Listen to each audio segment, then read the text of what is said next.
Welcome back, everyone, to the Funderbeam podcast. It's that kind of strange second week in January where people are fully back to work, but of course with COVID and various other things going on, it can feel like a bit of a slog at this time of year. The exuberance of the festive season is over and reality sets back in. So I think everyone could do with a bit of inspiration this time of year. And I think for our listeners, investors, founders, and so on, there's no better person to talk to in terms of inspiration for your challenges ahead, and especially if you're looking to kick your business to the next level, or you've got products that need some rethinking. And let's try and give everyone some inspiration. So really happy to be joined by Joe Foster, the founder of Reebok, that global mega brand that I'm sure all of you are more than aware of. First of all, welcome, Joe. Good morning. Oh, good morning, Ollie. Thank you. Thank you for the invitation. And yes, second week in January. Happy New Year, by the way, to everybody. So we need to get off on a good start. And yes, glad to be here. And a happy New Year to you as well. Whereabouts in the world are you at the moment, Joe? Well, we're back in the UK for a short while. We're actually in Bolton, which is the origin of the brand. So we're here for a few weeks. We've got one or two things to do down in London, and in fact we're going up to Scotland at weekend because we're a nice chap to meet up there who's got some lovely inventions that he wants to show us. So yeah, life is quite exciting, and we're on the move. We're indeed. Off to America, I think it is in May, but before then we're probably back to Dubai. So we're moving. But at the moment, we're in Bolton. Sounds fantastic. Okay, so talking of Bolton, I mean, for those listening who aren't aware of the kind of origin story of Reebok, can you give us the brief origin story and let us know how things came to be as they are now from fairly humble beginnings? Well, the brief origin story started 125 years ago, so it's not that brief. It started with my grandfather. My grandfather, he was born in 1880. And at the age of 15, in 1895, he actually made for himself a pair of spike running shoes. And is considered to be the inventor, or maybe he developed it because he got the idea from his grandfather. His grandfather was a cobbler. And my grandfather used to go down and visit his grandfather. And as a cobbler, he didn't just repair street shoes, he repaired cricket boots. And cricket boots had spikes in the bottom, even in those days. Possibly studs more than spikes, but we consider that my grandfather asked his grandfather, why have you got those in the bottom? And the obvious answer would be grip. It gives you grip. And when you're running about, you're bowling, you're batting, you're in the field, you need that grip. So with this idea, my grandfather, who he was a member of Bolton Primrose Harriers. In those days, we had two Harriers in Bolton, two clubs. One was Bolton Harriers, the other was Bolton Primrose, which eventually became Bolton United Harriers. And Bolton United Harriers quite famous, very famous, really, as a club, certainly in those early days of the 20th century. And so my grandfather, he enjoyed his athletics, but he wasn't the best of runners, probably midfield in most races. But he made himself this pair of spikes, and he happened to end up as a very unlikely second in his next race, which, of course, his club mates looked at this and thought, is this guy cheating? What has he got on his feet? Well, it was either a matter of sort of being called a cheat or started to make shoes for your club mates. And that's how his business started. And it's probably what sort of propelled Bolton Harriers to one of the top clubs in the country, because they all started to wear Joe Foster's spikes. And that was his name, Joe Foster, which is my name. And he very soon had world records. Al Shrub broke 3 world records in Joe Foster's shoes. And in 1908, he had gold medals at the London Olympics. But you've got to get to the 20s because, well, the teens, of course, we had World War I and that. Nobody wanted running shoes in World War I. They wanted army boots. And excuse me, we do have quite a story about army boots, because they started to repair army boots rather than make running shoes. And my father used to recount the story of scrubbing all the Flanders mud off in a big tub in the back. And the water was more red than brown. But Wow. A bit of a fancy story maybe, but excuse me, but it happened. Anyway, the 1920s, and we have a letterhead, one of Joel's letterheads from the 1920s. And down each side were the football teams that he used to supply. And I think there's only Tottenham Hotspur that are not on that list. Letting the side down again. Oh, there you go. No change there then. Yeah, well, whilst it's not on the list, I do remember my early days at Foster's. I do remember sending training shoes down to Tottenham Hotspur. So we must have picked them up at some time. But, you know, you can start with Man United, Arsenal, Man City, every team you can think. They were supplying training shoes. But also, on the bottom of this letterhead, it does say that he supplied all the athletes at the Antwerp Olympic Games in 1920. So, you know, what were the big, well, the Adidas and Nikes, they're supplying. He probably was the first one to do this. But in those days, we're talking about track and field because, you know, with the Olympics now, there's so many sports in the Olympics. But in those early days, it was just track and field. But he supplied them all. And also during the 20s, so many Olympic gold medals were sort of won in Foster's shoes. You might have heard of Harold Abrahams, Eric Liddell, and Lloyd Purley. Well, who were they? They were actually immortalized in the film Chariots of Fire. And Chariots of Fire were those three athletes, and they actually won their gold medals in Joe Foster's running shoes. So it was a wonderful time for him. However, my grandfather died in 1933, and I wasn't born until 1935. I never knew him, but I was born on his birthday, which prompted my grandmother to insist that I brought my name with me. So that's why I'm called Joe. Mother didn't like the idea of me being called Joe, but unfortunately, she was a little bit scared of grandmother. I know that feeling. And grandmother won out. And we're talking about me being born in 1935. 4 years later, we had another World War II. So what scant memory I have of things happening before the war, going on holiday. I do remember going on holiday to Turkey, of all places. And but then we got a war, and for 6 years, education was, well, a bit sparse because most of the teachers, certainly male teachers, had gone off for the war. And so we only had a few female teachers, and we used to go to their house and in the front room for lessons because they'd taken over the schools as air raid posts. They were all taken over for different war efforts. So, of course, you know, we're, what, between the age of 4 and 10, yeah, you're a kid. What's different? We're always at war, you know, it doesn't make any difference.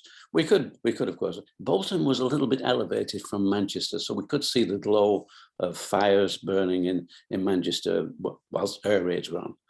And I can still remember hearing the air raid, the sirens going off. And then when it was over, the sirens. And one stray bomb actually nearly hit the Foster's factory in Bolton, so near that it blew all the windows in. Wow. And then a big glass window at the front onto Dean Road itself. And that has just gone. So I remember going down there with my father, and we went into the workshop just through the front window. Didn't bother with the door. Why bother with the door? Crazy. That was it. And I do remember we did find a piece of shrapnel, which had obviously been what went through the window and took it with it. And that piece of shrapnel we had for many, many years. But, you know, it was in the family home then, and we all leave family home. So what happened to it, I don't know. But that was during the war. And you know, your kids, you're running around the streets at double summertime. So in summer, it was still light at 11 o'clock at night. So we could be out all hours.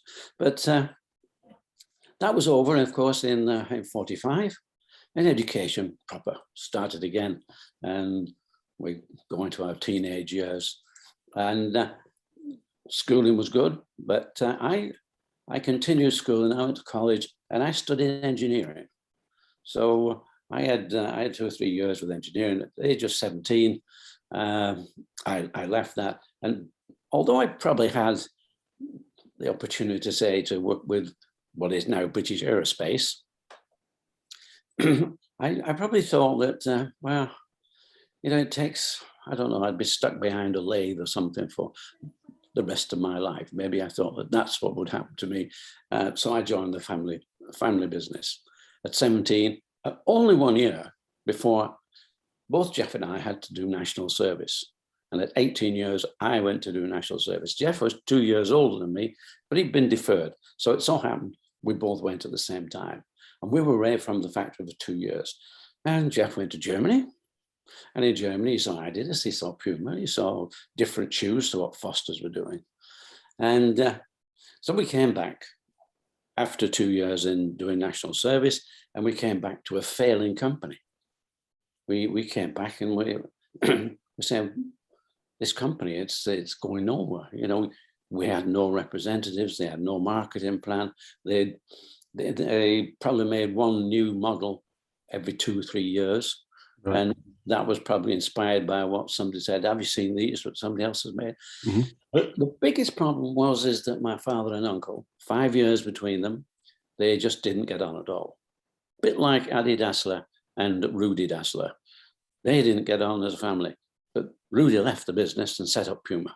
Yeah, famously. Yes, yeah, Adi Dassler stayed there and did Adidas. Where Foster's, they just continued to fight. Right. And of course, the only thing that suffered was the business. Sure. So they were fighting, the business was going down. Jeff and myself were trying our best to get them to work together, to understand that, you know, this business is failing. We need to change. We need to do things. But at that point, was it difficult at that point, being kind of younger, for them to take you seriously and your ideas seriously, or did they fully sort of bring you into the fold and, you know, hear you out? No, they didn't want to listen. They didn't want to listen at all. It was, I don't know what it is, but Jeff and I had to actually pull them apart on more than one occasion because they were actually fighting. And, you know, that is no good. And my father, you know, well, we could talk to Uncle, he was okay, but he was a bit quiet and didn't bother really. But talking to your father, you think at least he would listen. But no, you know, and all. If I remember it very well, he was saying, look, you know, when your uncle's gone and when I'm gone, this will be your business and you can do what you like with it then. Right. Yeah. And I'm saying, okay, Dad, but number one, we don't want you to go. Yeah, you know, that's not the, you know, we're not going to wait for you to go. That's not what we want. But this business will be dead long, long before you are, the way it's going on now. Didn't listen. Until that one day when, I think it was in November 1958, and Jeff and I, we talked, we'd gone to college at night to learn more about shoes, more about, you know, how you made them, where you get your materials from. And we made a lot of friends, and that was a really good move to make those people who were in the business, because when we wanted machinery, when we wanted some advice, we could just go to college and we could pick up that advice. But on that November, it was a Friday on November, that I walked into the office to say to my dad, look, we're leaving. He looked up, he couldn't believe, what do you mean you're leaving? So I had to tell him that Jeff and myself, this was it. We're leaving the company as of today. And all he did is pick up a letter opener. And he came towards me with this letter opener. And I'm thinking, you know, what's he doing? But he turned it around and gave it to me. And he said, here, stab me now. Oh, wow. You know, and I'm thinking, what can I say? And nothing. I just had to turn around and just walk out. Okay, he came around after 2 years because we were doing all right. So, but I mean, that was really the first sort of real breakup in the family. It was, you know, it was terrible at that time. And Jeff and myself, Jeff was still living in the family home. I got married, I was married and I moved out, but Jeff was still there. So Jeff didn't say very much, which was probably the reason that I got the blame. It must be difficult as well from your own perspective at the time to, leave a business that had been going for so long as an intrinsic part of your family and identity, no doubt. Quite a hard decision. What was it that, specifically that made you and Jeff decide enough's enough? Well, we could see that the business was just going down, and was, when you can see what is happening, you can see that other companies are becoming more present. We could see that the order book was shrinking. They never went out. They didn't seek work. They didn't seek any business. They didn't go to us. I offered at one point. I said, look, we don't have a representative. I'll do it. Yeah, I had a driving license, of course. I could drive a car, and you can imagine what the answer was from my father. And it doesn't bear repeating, but briefly, it was no. You got it. So the business was just fading away. So we didn't need much incentive. We wanted a future. And not only did we want a future, we could see that, we were in the business, we were in the sports shoe business. We could see the need. We could see it needed to happen. In fact, before we left, my father had contracted tuberculosis, and he was away for about 6 months. With Jeff and myself, we produced 2 new shoes. I think it was Sprint Master and Tack Master we produced those. And funnily enough, we really got on very well with Uncle Bill, as he was called. Well, call him Uncle Bill, but he was John William. My father was James William. Yeah, the J.W. Foster. I'm Joseph William. My grandfather was Joseph William. My brother was Jeffrey William. And my younger brother, who wasn't born yet, well, he would be born in, yes, he would, 48, that's right. He was born in, but he was only a youngster, and he was John William. So we're all JWs. Very cool. Yeah, well, it was cool because when we left and we lived in the factory premises, when Jeff and we left the business, and we set up as Mercury Sports Footwear in this old brewery. It was the old Berry Brewery, and a bit of a ramshackle building. We couldn't use the top floor because the roof was totally shot at, and every time it rained, it just came straight through. So the top floor was full of buckets and tins and whatever to catch all the rain, and that is if there was any floor left, because on numerous occasions you'd walk across and nearly go through as the floorboard sort of split, and it was absolutely wrong. At the ground floor, I don't know what it is with the brewery, but there were no windows.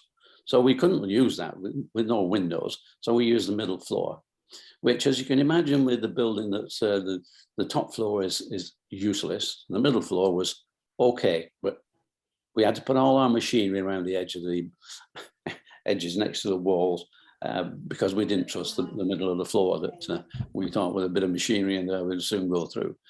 But as I say, Jeff and myself, there was some living accommodation at the front, so we used the living accommodation. And by that time, Jeff had married Jean. I had married Jean, so we had 2 JW and 2 J Fosters all living at the same address. You can imagine the post and the Inland Revenue. That was always a bit of a challenge. Whose tax bill is this? So yes, so we moved into that, and we were Mercury Sports Footwear. So this is in the 60s, and I mean, things have moved on immeasurably in terms of technology. I'm sure you talk about machinery. This is, I mean, having read your book, Shoemaker, this is fairly heavy duty machinery, and which takes a lot of skill to operate. So we're still pre-Reebok, but the world of shoes presumably had moved on night and day since, I mean, even before the war and stuff like that. What was at that time, what were the product offerings in those sort of 60s period that were becoming popular? What was the shoe making scene like for sports equipment? Well, when we sort of set up our own company in 1958, late 1958, by 1960, when we were told by our accountant we needed to register the name Mercury because we're doing well, making some money. And that's when we had to change. And that's a different story. But machinery, I don't think machinery had changed that much. It's not that long since sort of World War II had finished. And there was a lot of machinery around. Machinery, we probably couldn't buy the new machines. British United Shoe Machinery Company, they had some nice new machines coming through. But a lot of the companies, they just rented the machine. And when you rented the machine, you had to pay for every shoe that went through, every shoe you made on this particular machine, say a lasting machine, they charged you money on everyone. And the businesses, were at that point where everything was going to Asia, because Asia could make the product cheaper. There was a lot more labor. And in the shoe industry, I think Harold Wilson and people around him decided that, the UK, we would concentrate on technology rather than manufacturing. And we know that a lot of the clothes and footwear all went to the Far East. And this was Japan, not China at the time, is that right? Japan initially, then Taiwan, and then of course it moved into China. Sure. But they could produce it much cheaper, even accounting for shipping. It was a much cheaper product. The result was that a lot of the companies in the UK was going out of business. They couldn't afford the rental on the machines, and that usually is what usually took them out, because they had to pay this rent, even if they were making shoes or not. And well, you can imagine, I think at least one a month, they were going out of business. Wow. So there was not much incentive for a lot of new machinery going on. But the one thing about people going out of business is that whatever they had, machines, what machines were left, materials, they had auctions. So I was going to an auction probably once a month of all these businesses. Quite a few in Lancashire, where we were, but mainly they were down in Leicester, Northampton, in that area, which was a ride down there. And I remember going to one of these auctions, and I took a van with me because I'd seen on the auction there was some leather, and we would like to buy a bit of that leather, which I did. I bought the leather, filled up the van. Driving back home, I got stopped by a police car because my van was overloaded. It was looking more like a boat. So whilst I saved quite a bit of money on the leather, I think the fine probably took away the benefits. But it so happened on the next occasion that I went down, I sat next to a guy called John Willie Johnson. And he was always at every sale I went to, he was always there. He never bid for anything. He just sat there. And the auctioneer would be selling everything, and a lot of items people wouldn't even bid for. When you look down at John Willie, and John Willie just nodded. So he bought everything that nobody else wanted. He never bid for any of the other stuff he didn't need. He got a big shoe factory, and that was it. Rossendale. They're going to bake up in Rossendale, and I told John what had happened. I said I got stopped. I said, well, why don't you come with me? Next time, because Bake Up, I could go to Bake Up and we'd go down together to Leicester. Why don't you come with me? He said, then if you buy something, my men always come down to an auction when we're done, load up their wagon. They can bring my stuff as well. Oh, great.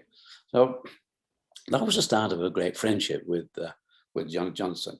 And it was, I think it's probably only the second occasion I was going with him. And I said, what do you do with all that stuff you buy? Because, nobody bids for it. What do you do with it? Oh, he said, come and have a look. And it was quite a big warehouse, and it was just full of everything you can imagine, everything that we bought, stuffed birds, a stuffed crocodile. But I did spot a machine. It was a pounding up machine. And I spotted that. I said, John, I said, can I buy that off you? And he said, no. Oh, well, can I rent it then? No. He said, you can have it. I said, just give me back when you've done with it. I thought, are you sure? Oh yeah, he said, it's just stood there. I said, just give me back. You can have it. give it back. And not only that, his men actually brought it down on their wagon, put it onto our small production line, and wired it up for us. So very generous. Yeah, and he didn't. I probably had about 4 machines off John Willie the same way. That and they used to say, "Do you want this?" Oh, yeah. There were many things they would say. Come and have a look at this, and can you use it? And if it was a yes, it was a yes. It was yours. So quite amazing, yes. So it's quite interesting. I mean, it's maybe, for people listening, it's, although there can be a downturn in the market, especially one that involves production of goods, but it does present opportunities for others, and not the strongest survive and all that, but it's quite interesting the way that you managed to sort of gain something, even though the sort of general production market for shoes was on the wane in the UK. At this point, what are your main markets still as Mercury? Are we still in running shoes primarily, or where were the hot markets for sports shoes at this point? Well, Jeff and I, we were sort of being very, very honest, and we didn't want to compete with Foster's. We didn't think that we should sort of go head to head with Foster's, even though we know that we could have taken that business. We started in cycling, cycle shoes. And okay, this was good. Jeff was a keen cyclist. He was also a keen runner. I was a badminton player, but he was a keen cyclist, and he was a member of the local club and we advertised in Cycle magazine. So we were doing quite nicely. From that advert, we got 2 people who wanted to become representatives for us. One was a local boy. He was a keen cyclist. In fact, he used to make his money. That's how he made his money, is cycling. And he came in and said, can I be your local rep? And so, okay, yes. So he used to go on his bike to all the local shops within a 50-mile area, maybe even more than that, and go in and sort of sell them our cycle shoes out of his bag, which was great. It was good, that. But I had a guy, Mr. Taylor. He wrote in and said, can I represent you in the London area? And of course, we didn't have a representative. Anything was good. So we said yes. We sent him some samples. And the orders that came in, it was incredible. The man must have been a genius at selling. Absolutely. We had to start employing people. There was Jeff, myself, and a couple of friends, women who would do the sewing the uppers together. But it was only Jeff and myself working. And then we took on a young boy as an apprentice. But we had to bring in 2 more people because the orders were really flowing in, and we couldn't keep up with it. And this lasted for about 12 months. Then all of a sudden the orders stopped. And 2 weeks later, we think, what's happened? Why are we not getting any more orders from Mr. Taylor? And you've got to think, he didn't have a telephone. Telephones were telephones were okay, but you had to place a call through. You had to go to the operator, and the operator would put you through if you had a telephone. So everything was done by letter. We didn't have fax machines. We didn't have anything else but writing letters. And we got a letter about 2 weeks after these orders stopped, and there was a letter from his landlady. Mr. Taylor was a Scotsman, and he'd gone to London. He left his wife, apparently, and gone to London and was living, well, his landlady lived in his place in London, done brilliantly. And she said, do you owe Mr. Taylor any money, any commission? Because Mr. Taylor was killed in a road accident. Oh, boy. Wow. So that nearly killed us, because all of a sudden, from having loads and loads of work, I don't say we had nothing, because the business was growing just bit by bit. We'd actually started to do running shoes because Jeff was also part of the local Harriers. And since we had started, a lot of our Harriers local runners would come in to us. And so we became a bit of a community for the sort of the local Harriers. So our business was growing, but it was a bitter blow that Mr. Taylor had died. And we never got another rep for London, surprisingly enough. And I suppose now maybe maybe now if I was looking at that, I maybe have thought, well, why don't I write to one of the cycle shops that we used to be sending shoes to and ask them if they knew anybody else who was selling in that area. But the representative thing at that time was extremely important, because, as you say, the access to sort of marketing material and so on wasn't, you know, anywhere near as readily available as it is now, or even 30, 40 years ago. How important was it in the long run that, from a business point of view, that you went down this representative route? Because I know later on your success in the US and other markets was very much a result of having people on the ground, you know, a real motivated but sort of mobile sales team, as it were. Was that something that you, after Mr. Taylor passed away, did you kind of think, right, this is how we need to go in terms of sales for the business? Well, after he passed away, after the orders ceased, and we were sort of concentrating more on local business, because in the northwest of England, you have cross-country running, and they need a special shoe. Those shoes were not made by anybody else. So we were making special shoes for that, for orienteering, for fell running. And our business was growing. Locally, our business was growing very nicely. And I thought, well, we're now more into the sports trade rather than the cycling trade. And so I went out on the road and thought, well, why don't I be a rep myself and see if I can sell our shoes? And it so happened, one guy was a rep, Bill Butchell, it was called. He was our representative in the northwest of England. He decided he was giving it up. He was going to open a sports shop in Southport, and he represented a couple of different companies. So he said, I said, I'm going to take over doing Reebok and try it. They said, well, why don't you take this one on? I think the name of the company was Fairbrother, and they sold darts, dominoes, all games, compendiums, games, and loads of stuff like that. You know, the stuff you would get from a small sports shop in those days. So I said, okay. I was amazed. And in fact, in Bolton itself, I could go into a company called Windit, and I would get maybe £300 worth of an order just for dart flights. Around Bolton, darts must have been such a big thing. Sure. But they were all those flights were those feathers. They're not now. I mean, everything now, they just they use plastic, or I think they use cardboard now. Mm-hmm. But in those days, it was feathers, and of course, throwing a dart, you would soon ruin the feathers on the dart. So the orders are amazing. But I was going out there really selling Reebok, which was okay. But now I would go in, and the guys would say, Reebok, who's Reebok? I'd say, well, I'm Reebok, here, I'll show you the shoes, right? And quite often they love the stuff. In fact, one of the things that really did sell for us was rugby boots. We moved into the rugby league because rugby league was big. So I was supplying probably most of the rugby league teams with some direct, some through the local retailer. And but you know, quite often I would get, well, you know, I've got Adidas and I've got Dunlop. Why do I need Reebok? Mm-hmm. Good question. Why did he need Reebok? And he obviously didn't need Reebok because we were more specialized on athletics.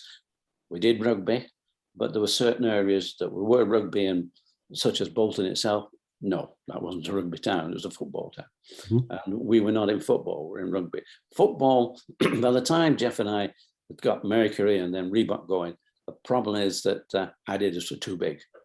Adidas was so big. To get into football market would have cost us too much. We dabbled a bit in it. We tried a few, and yeah, but you know, you needed then to be I wouldn't say paid players, but you certainly needed to be supplying a lot of product free of cost to get your product seen. So we'd gone into rugby league, which was nice. But you know, as I say, the retailer, when I'm talking to him about athletic shoes, why do I need? So we used to go around selling at local races, back of the car, and I'm thinking, you know, these are my consumers, these are my customers, and they're all part of athletic clubs. And as it happened, I don't know if it still does, but the 3As produced, that's the Amateur Athletic Association of those days, they produced a handbook. And every running club in the country was in the handbook, and the name and address of every secretary. Well, that was a no-brainer. The gold mine. Yeah. That was it. A letter went out offering 15% discount. And if anybody in the club wanted to become an agent, they could have the 15%, or you could use it for club funds. The first, I think there must have been about 300 or 400 clubs in that book. And on the first letter that went out, I got over 100 agents. Wow. All of a sudden, my business is going direct. And right. I'm selling direct now to athletes. And I would say probably after about a couple of months of this really growing nicely, I'm getting phone calls from retailers. Look, you know, there are people calling in who want to buy your product, but I believe you're selling it direct. I said, yeah, we are selling direct, you know, but well, if you stop selling direct, we'll stock your shoes. And I thought about this, and I said, no, I'm sorry, we're not going to stop selling direct. They only get 15%. You would get wholesale price, which is more than 50%. You get that. And I know that many retailers, they give a 15% discount to the clubs anyway. You know, that's what usually happened. That's why we were at 15%. I think about maybe half a dozen didn't accept it, but at least 100 retailers said, yeah, okay, we'll do that. Because in those days, it was easier to go to your local shop and buy your pair of running shoes than sending it by mail and getting the sizes right. That was always a bit of a trick. So our business started to grow. And we became, I think we became the elite sports shoemaker. We were the elite athletic shoemaker, and running started to become more and more popular. And so we were considered probably in the UK as the number one. We were the number one athletics company. I mean, this is predicated on the quality of the product as well. Let's not put this down to just purely a sales and branding exercise, because by this point, obviously people were investing their money, whether as retailers or as users of the shoes, because they were good, right? I mean, that's the truth of it. Well, they have to work, don't they? The essential thing is this has to work. The product has to. I don't think we ever made the prettiest of shoes, but they did work because we were working with athletes, and I think this helped because we were so close to the athletes. You know, they could help us. They helped with the design work. They tested the shoe out. We had a shoe called Ten Detector, because you know from most athletic shoes or running shoes these days that the back of the shoe comes up. Mm-hmm. And that back of the shoe, I think it was something that we started, because Adidas used to have a tab on the back that you could get older to pull the shoe on, and they patented that.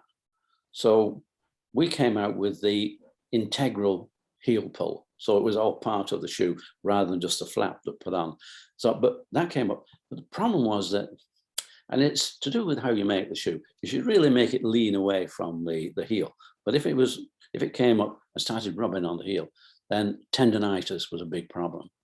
So we then put a dip right in the middle of this, and we call that shoe Ten Detector.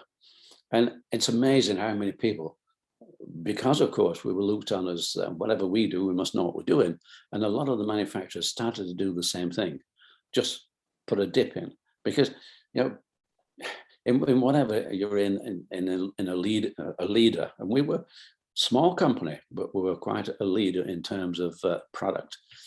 And people just, well, we don't know why they put that in, but we'll copy it because it's a design feature now. I remember being at Foster's, and Foster's, they were pretty big in rugby as well.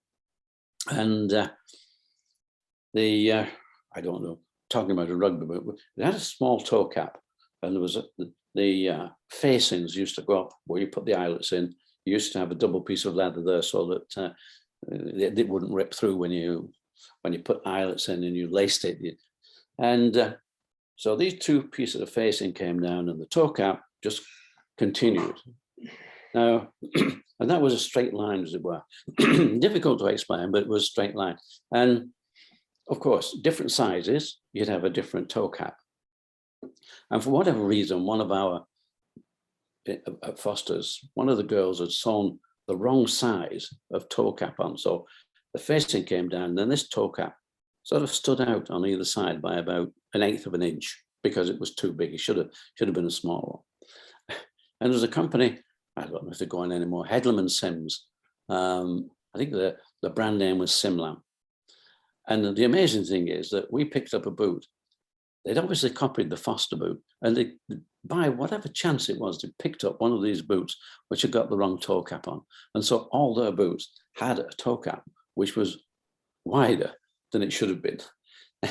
And you see these things, and they obviously didn't realize or know why that had happened, but it obviously happened by chance. Mm-hmm. and an accident. So, we were looked on, and the same with the design that we had for the ten detector. People look at designs, don't know why it's that way, but it becomes a feature. So we were making good shoes. I say they did work.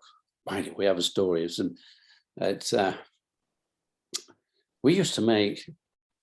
We had a brochure, and in that brochure we'd have white shoes, blue shoes, we'd have, I think, an orange shoe and different colors, a green. And we always, the only thing we could sell were white and blue. For whatever reason, people didn't want the other colors.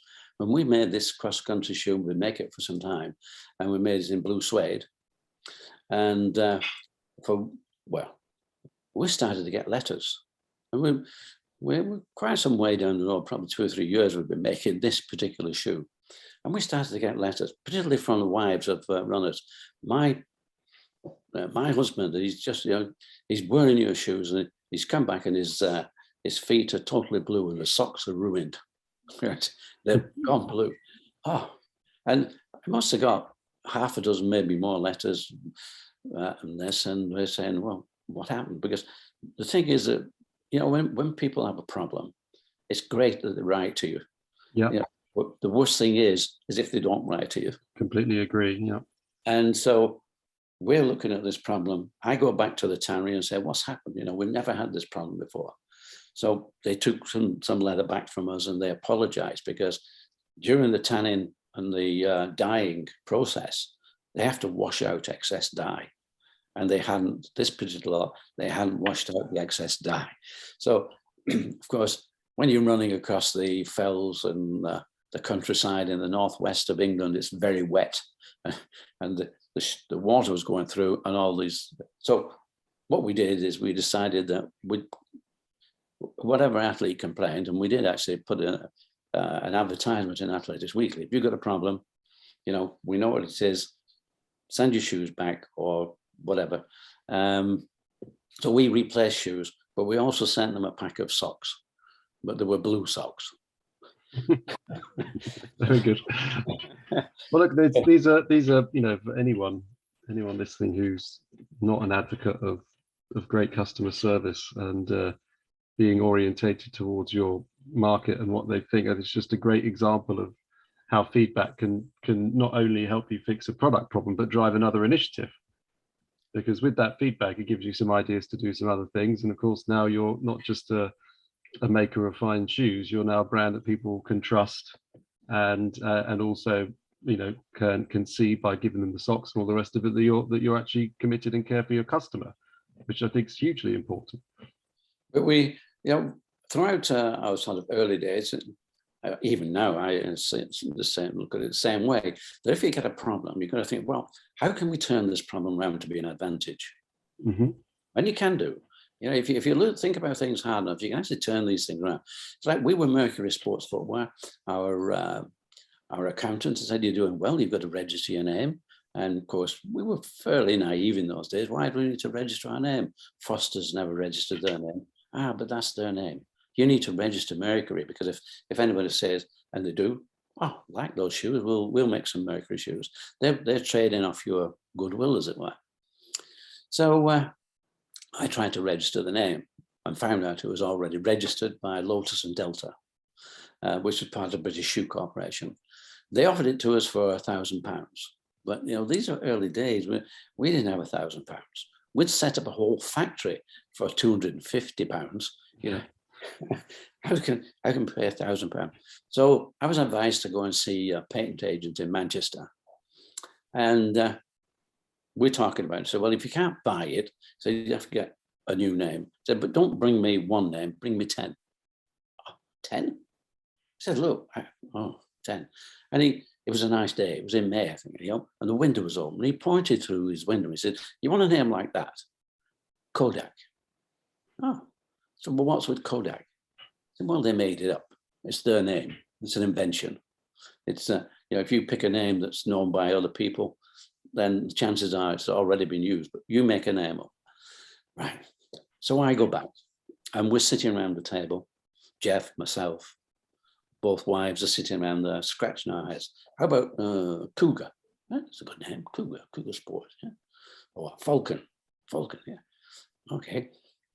Put those on the list. Now, let me take you back to 1943. I'm 8 years old. It's during the war. Just like COVID, we couldn't go anywhere, but there were local events. And I'm entered into a local event, a 60-yard race, and I win the race. I'm wearing Foster spikes, of course, which is always a bit of a help. I don't think anybody else had a pair of spikes on, but I win the race. And I go up to collect my prize. Oh, what do I get? A dictionary.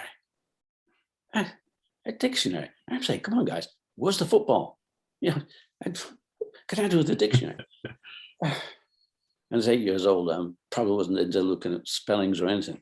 But I was to find out the dictionary was an American dictionary, a Webster's American dictionary.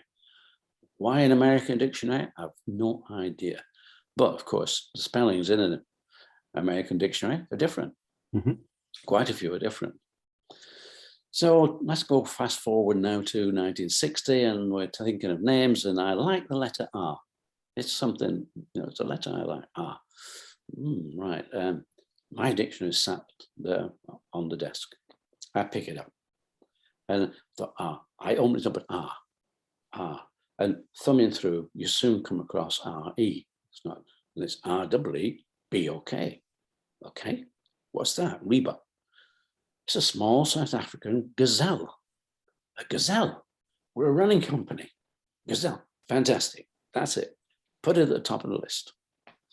So I take those 10 names with Reebok at the top of the list, and I go back to see the patent agent, and I say, look, we found this name Reebok, and we've got to be in love with it. It's got to be our passion. We've got to believe in it. So that's the one we want. Of course, the patent agent says, look, we have to put this through the registrar, and, if it's okay. As it happens, the only one that came up clear. And there were a couple of little problems. One was Reebok. Reebok was a woman's underwear company. And he said, no, they won't worry. The other one was Railbrook. I don't know if you know Railbrook. It's Tootles were Railbrook. Mm-hmm. He said, I'm the patent agent as well. He said, so we're not going to object to Reebok. So that was it. However, the registrar said, look, there's only one problem with this, so we're going to have to put you in Part B of the register. What Part B of a register? We didn't even know a register. It was a month ago. We didn't even know of a register. Part B. He said, why? He said, well, if somebody comes and doesn't say we're making shoes out of Reebok skin, sure. You can't stop them. Well, Jeff and I, we thought about it and looked at each other and said, no, that's never going to happen. Never. We'll take Part B of the register. 20 years later, the registrar came back to us and said, we've now put you in Part A of the register, because now everybody knows that Reebok is a sports shoe, and that whilst it's the name of the animal, not many people know about that. So it's more important as a sports shoe. So we got into the A section. It's a brilliant story about. I mean, people will spend hours and days on the naming of businesses and companies and products. I think it's just a great story all round, especially harping back to the dictionary from 1943. We've probably got 10 or so minutes left. I just wanted to, I mean, everyone listening probably knows, of course, the global brand it is now. We can touch a little bit on America if you like, but one thing I wanted to ask you at this point, you know, things going well and for the next decade pretty well too. What role did risk taking play in your general philosophy? Because when we spoke earlier, you mentioned that your father and uncle were reasonably risk averse, quite happy just plodding along in their universe in Bolton. For you and your brother, how did you sit down and consciously say, right, we need to take a few risks because we're going to make this massive, or did it sort of happen organically as opportunities came up? Well, I think it did happen organically, but we did push it out. I was always the optimist, never satisfied with where we are. Jeff loved the factory. He loved being in the factory. That was it. And he said to me, Joe, you know, I look after the factory, and he was good at that. He said, you do everything else. So everything else dropped on me. And yes, when you take risks, sometimes you don't even know you're taking a risk. You're just taking the next step.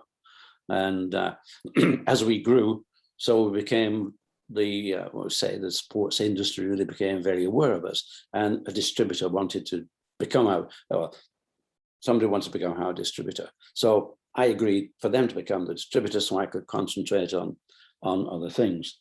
Unfortunately, and they made a very big mistake, and they went out of business, which nearly took us out because they're our distributor, and they were probably then 75%. Our UK, they were probably 75% of our business, which means we only had a small bit of business left. And it was probably one of the worst things of my business existence, was having to lay off half of the factory. Horrible. It was saying, look, guys, you know, my fault.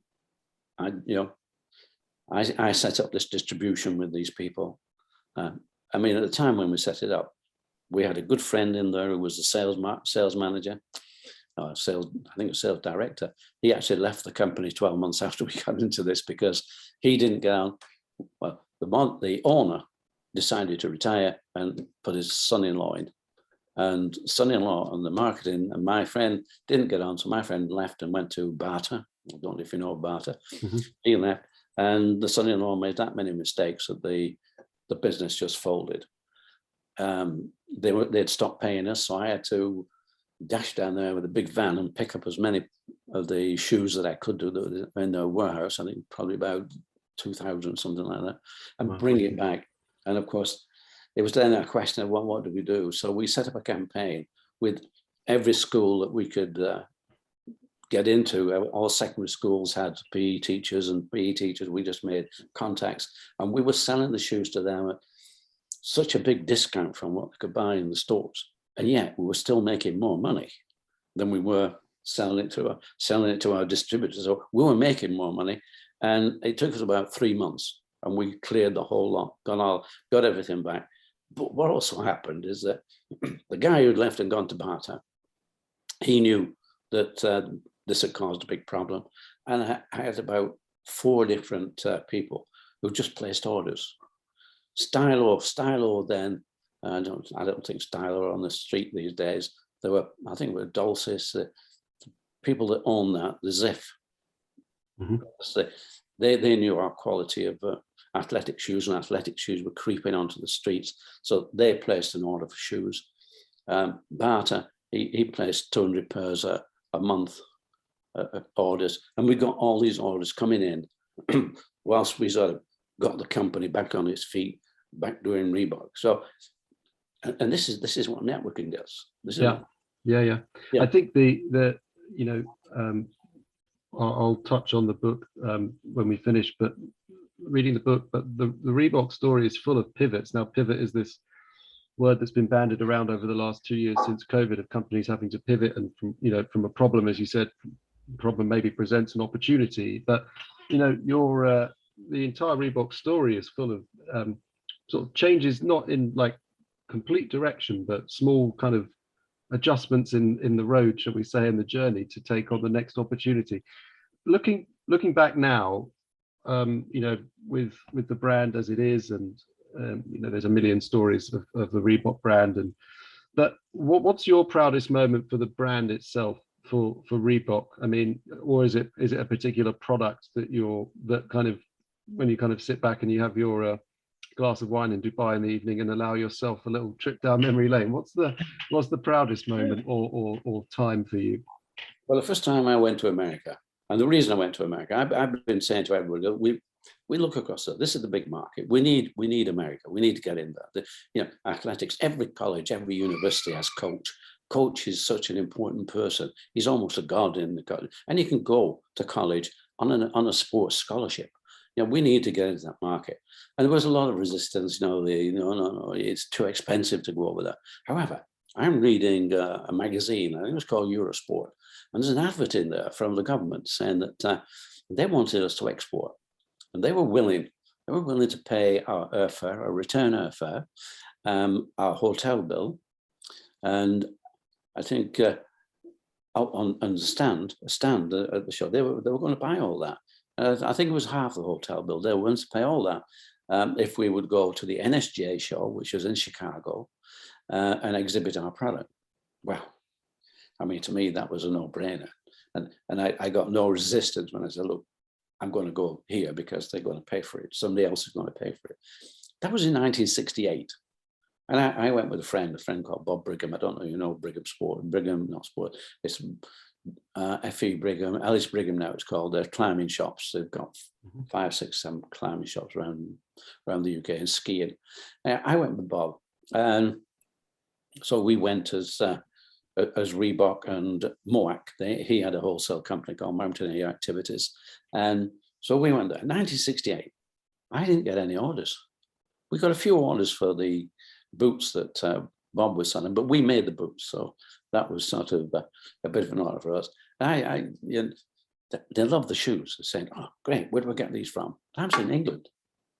I don't think America say, what's that? Is that New England?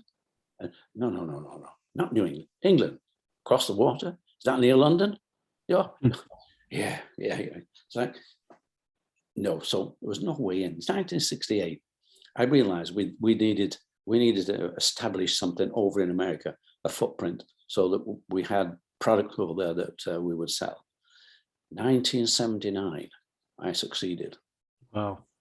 11 years. It took 11 years. But we're talking about product.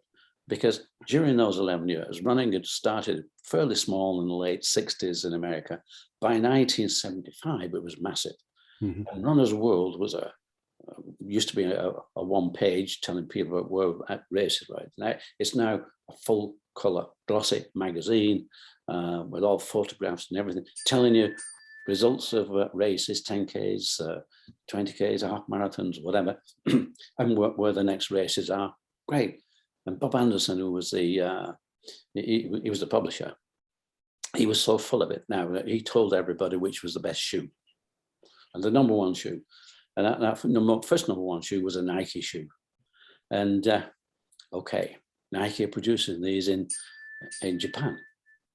And the demand, it's 350 million Americans, 10% of them, 35 million, are probably now taken up running. And 10% of those, 3.5 million, probably wanted to buy that number one shoe. And could he produce 3.5 million pairs? No, he couldn't. So 12 months later, when they just ramped up the production a bit, Runner's World decided there's a different number one shoe. And you can imagine that the retail trade, the sports dealers were sort of up in arms about this because they were getting the shoe in, which now wasn't the number one shoe, and they couldn't still get the number one shoe. So Bob Anderson changed this. He changed it to a star rating.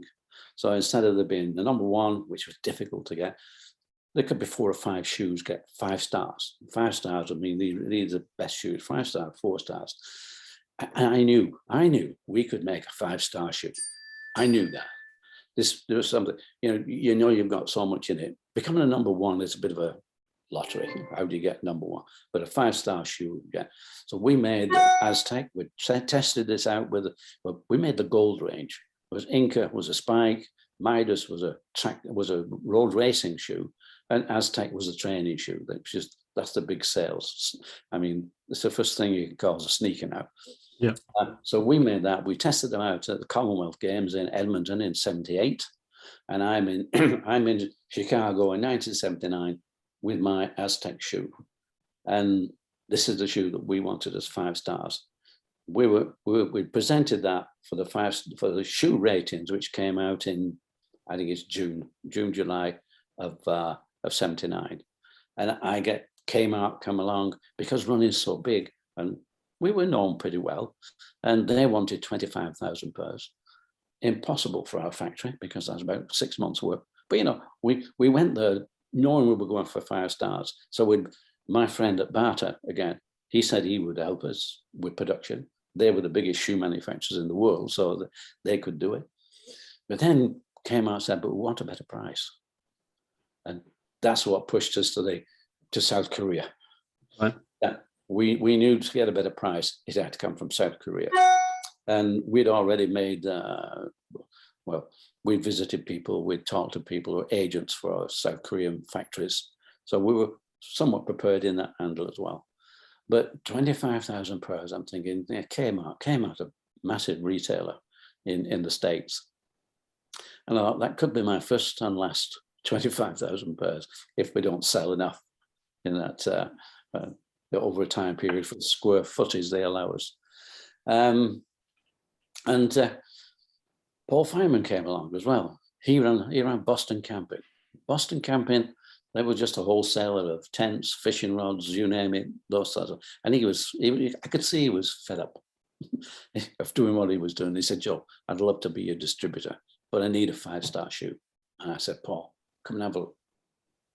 Yeah. He said, yeah, okay, Joe. Maybe it is going to be, but it's not yet. So you get 5 stars and I'm your man. It's such a great chain of events as well. I mean, and of course let's not dismiss the 11 years worth of resilience. And look, I mean, it takes a special person to commit to their idea and also to sort of remain resilient and steadfast in knowing that that's the direction you want to go. Just before we sign off, it's worth saying that of course the full story and it's just full of so many brilliant anecdotes, not just of your into business and founding companies and all of that, but life stories. Joe's book Shoemaker, which you can get at all major outlets. Do check it out. It's a great read and pretty inspirational. But if you've got, just before we sign off, just for those listeners and people watching who are founders themselves or thinking of setting up a business or have a product idea, have you got some words of advice or wisdom for those sorts of people before we sign off today? Well, if you're going to be in a business, you've got an idea, you want to be a founder, believe in yourself. You've got to believe in yourself. Don't ask too many people's advice, because most people will put you off. Most people will tell you how difficult it is. You've got to believe you can do it. And you've not got to worry if you have failures. I failed so many times to get into America, at least 6. But a failure is just a lesson. It's just something that, right, I need to move on. I need to think a bit differently. And yes, do network, do talk to people. And it's good because people will help you along that road. But don't lose your vision. Just keep your vision. It may change slightly because as with Reebok, we changed our name, we changed our silhouette. We wanted, the end goal was still the same, to be as big as we could be in the sports footwear industry. And we became number 1. If your ambition is to become number 1, don't change it. You might not get there, but you've got to keep that as your vision. And we did get there in the end. So as a founder, if you've got an idea, and today it's totally different from where I was. We now have computers, we have smart telephones. I had to jump on an airplane with a handful of American Express travelers checks and go to the places where I knew I could meet people. Now it's so much easier. And I think money is so much easier to obtain these days. And backing, there's a lot more energy about. But you've got to have the faith, and you've got to believe in it. You've got to believe in your product, because nobody else will. If you don't believe absolutely and fully in your product, nobody else. But then share that with people, because people do like to become part of success. We built a very successful culture, a winning culture at Reebok, and everybody has a bit more energy when you're part of that winning culture. And if you believe you're going to win, other people will as well. And it is the the power of positive thinking is there. It really is. It does carry people on, sometimes beyond those difficult times. And there will be difficult times, but the rewards can be fantastic. Well, that is absolutely brilliant advice. I love that. Look, failure is just a lesson. Joe, thanks so much for joining us today. We'll be publishing this podcast later this afternoon. It will be available on YouTube and everywhere else you get your podcasts. The links to Joe's book and other links will be in the descriptions. Joe, thanks again. Good luck, and I hope to speak to you very soon. Well, Wally, it's been a pleasure. It has indeed. And the story hasn't finished yet. We've still got to get that book to become a bestseller. And that's what we're doing now. So thank you. And we'll speak again. Okay. See you later. Thanks very much. Okay. Bye.